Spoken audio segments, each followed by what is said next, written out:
वेगळ्या विदर्भाची मागणी करत आंदोलन करणाऱ्या विदर्भ राज्य आंदोलन समितीचा नागपुरात पुरता फज्जा उडाला। वेगळ्या विदर्भासाठी नवीन वर्षात आक्रमक आंदोलन करण्यात येतील असं विदर्भवाद्यांनी जाहीर केलं। त्यानुसार गणेशपेठ परिसरातील मध्यवर्ती बस स्थानकासमोर या आंदोलनाचं आयोजन करण्यात आलं। मोठ्या गाजावाजात करण्यात आलेल्या या आंदोलनाला अवघ्या 30 ते 40 कार्यकर्त्यांनी उपस्थिती लावली। काही मिनिटातच या आंदोलनाचा फज्जा उडाला।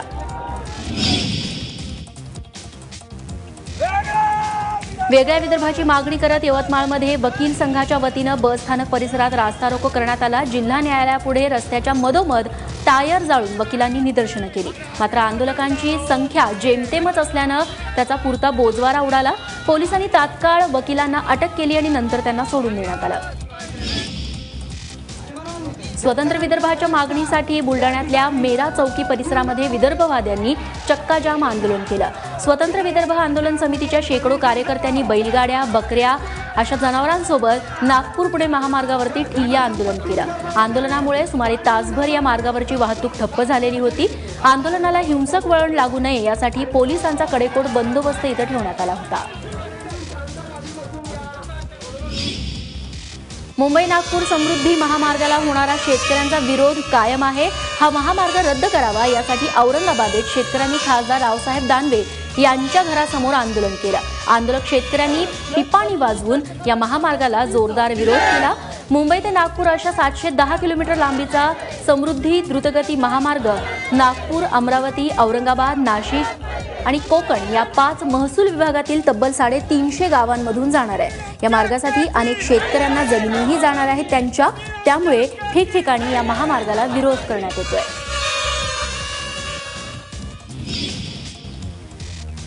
परभणीतल्या जिंतूर तालुक्यातील येलदरी गावामध्ये वारकरी संप्रदायाचे महाराज आणि त्यांच्या शिष्यांना झालेल्या मारहाणीचा निषेध करत सेल्यूमध्ये कडकडीत बंद पाळण्यात आला। शहरातील बाजारपेठा पूर्णपणे बंद ठेवत आरोपींना कडक शिक्षेची मागणी करण्यात आली।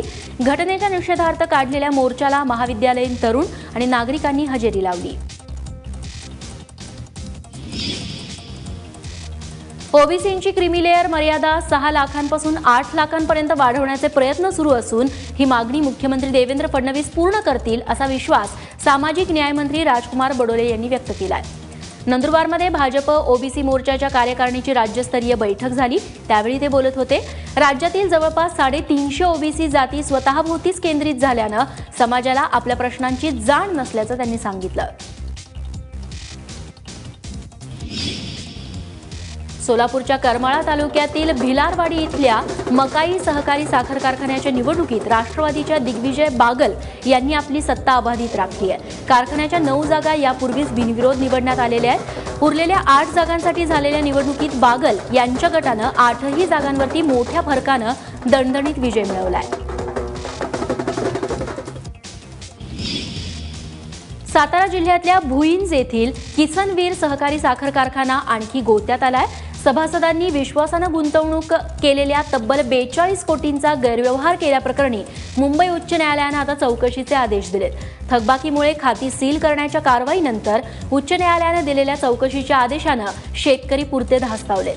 कारखान्याच्या अनागोंदी कारभारामुळे वारंवार कारवाईच्या फेऱ्यात अडकलेला किसनवीर कारखान्याची चौकशी करून 3 महिन्यात अहवाल सादर करण्याचे आदेश उच्च न्यायालयानं दिलेत।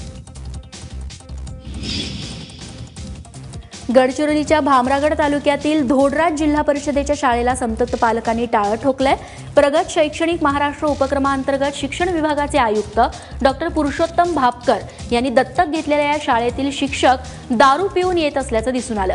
त्याबाबत तक्रारी करून देखील कारवाई होत नसल्यानं संतप्त झालेल्या पालकांनी या शाळेला टाळं ठोकलंय। मंगळवेढ्यातील जिजाऊ शॉपिंग सेंटरच्या निकृष्ट बांधकामाविरोधात भाजप नगरसेवक अनिल बोदाडे यांनी उपोषणाला सुरुवात केली। त्यामुळे धास्तावलेल्या मुख्याधिकाऱ्यांनी उपोषण बेकायदा असल्याचं सांगत बोदाडे यांच्या विरोधात पोलिसात तक्रार दाखल केली होती। पोलिसांनी बोदाडेंना ताब्यात घेतलं, मात्र प्रकृती खालावल्यानं त्यांना रुग्णालयात दाखल करण्यात आलं। प्रकृतीत सुधारणा झाल्यानंतर बोदाडे पुन्हा एकदा उपोषणाला बसले। विविध योजनांच्या माध्यमातून शासकीय अनुदान घेणाऱ्या लाभार्थ्यांचे आधार कार्ड क्रमांक सादर करण्याची सक्ती सरकारने केली आहे। त्यासाठी वाशिम जिल्ह्यातील तहसील कार्यालयांकडून लाभार्थ्यांचे आधार क्रमांक मागवण्यात आलेत। अंतिम तारीख उलटली तरी 9000 लाभार्थ्यांनी आपले आधार क्रमांक सादर केलेले नाहीत। पोषण आहाराच्या नावाखाली वसई विरारमधील लहानग्यांना एक्सपायरी डेट संपलेलं अन्न देण्यात येत असल्याचं उघड झालंय। वसई विरार पालिकेच्या घरपट्टी विभागानं हा भांडाफोड केलाय। वसई विरार आणि पालघर क्षेत्रातील 6 महिने ते 6 वर्षांपर्यंतच्या मुलांना हा पोषण आहार देण्यात येतो। गोंदिया जिल्ह्याच्या गोरेगाव तालुक्यात विजेचा शॉक देऊन रानडुकराची शिकार करणाऱ्या 3 आरोपींना वनविभागानं अटक केली आहे। पालेवाडा हेटी गावच्या जंगलातून जाणाऱ्या हाय टेन्शन विजेच्या तारांचा वापर करून आरोपीनं रानडुकरांची शिकार केली। दुसऱ्या दिवशी मृत डुकराला कापून मांस आणण्यासाठी गेले असता जंगलातील छुप्या कॅमेऱ्यात हा प्रकार कैद झाला। गोंदिया जिल्ह्यातील नवेगाव राष्ट्रीय अभयारण्यालगत असलेल्या कोहळ गावात शिरलेल्या बिबट्याला तब्बल 12 तासानंतर जेरबंद करण्यात आलंय। कोहळ गावातील दातसूर साखरे यांच्या घरात शिरून बिबट्यानं 5 कोंबड्या ठार केल्या, तसंच शेजारच्या घरातील शेळीचीही शिकार केली होती।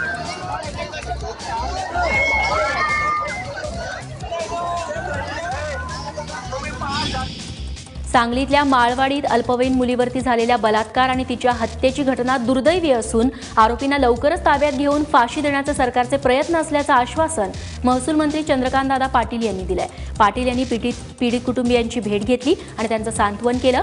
दरम्यान बलात्कारासारख्या घटनांना जातीय रंग देऊ नका असं आवाहन देखील पाटील यांनी केलंय। पोलिसांकडून झालेला अपघात दडपण्यासाठी पोलिसांनी केलेली दादागिरी मोबाईल कॅमेऱ्यामुळे उघडकीस आली आहे। सावंतवाडीमध्ये 21 डिसेंबर रोजी विजय वेंगुर्लेकर आणि विनय वेंगुर्लेकर या पितापुत्राच्या मोटारसायकलीला पोलिसांच्या जीपनं धडक दिली होती। या अपघातात पोलिसांची जीप गुंतलेली असल्यानं प्रत्यक्षदर्शींना दमदाटी करण्यात आली।